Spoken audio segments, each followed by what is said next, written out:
مسلم شریف حدیث نمبر 6572 میں حضرت ابو ذر رضی اللہ عنہ سے روایت ہے کہ نبی مکرم حضرت محمد رسول اللہ صلی اللہ علیہ وسلم نے ایک مرتبہ حدیث قدسی بیان فرمائی کہ میرے رب کا یہ ارشاد مبارک ہے، میرے بندو، میں نے اپنے پر ظلم کو حرام قرار دیا ہے اور اسے تمہارے درمیان بھی حرام کیا ہے، لہذا تم ایک دوسرے پر ظلم مت کرو۔ میرے بندو، تم سب گمراہ ہو سوائے اس کے جسے میں ہدایت دوں، لہذا مجھ سے ہدایت مانگو، میں تمہیں ہدایت دوں گا۔ میرے بندو، تم سب بھوکے ہو سوائے اس کے جس کو میں کھلاؤں، لہذا تم مجھ سے کھانا مانگو، میں تمہیں کھلاؤں گا۔ میرے بندو، تم سب برہنہ ہو سوائے اس کے جس کو میں پہناؤں، لہذا تم مجھ سے لباس مانگو، میں تمہیں پہناؤں گا۔ میرے بندو، تم رات دن گناہ کرتے ہو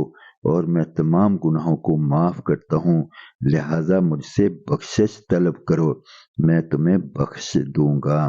میرے بندو، تم مجھے نقصان پہنچانا چاہو تو ہرگز نقصان نہیں پہنچا سکتے، اور تم مجھے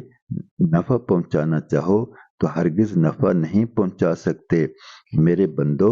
اگر تمہارے اگلے پچھلے انسان اور جنات سب اس شخص کی طرح ہو جائیں جس کے دل میں تم میں سب سے زیادہ اللہ کا ڈر ہو، تو یہ بات میری بادشاہت میں کوئی اضافہ نہیں کر سکتی۔ میرے بندو،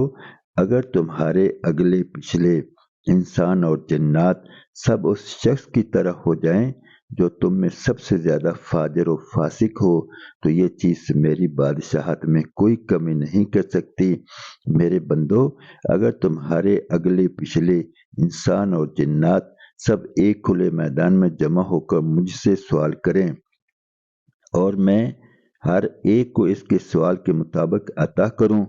تو اس سے میرے خزانوں میں اتنی ہی کمی ہوگی جتنی کمی سوئی کو سمندر میں ڈال کر نکالنے سے سمندر کے پانی میں ہوتی ہے،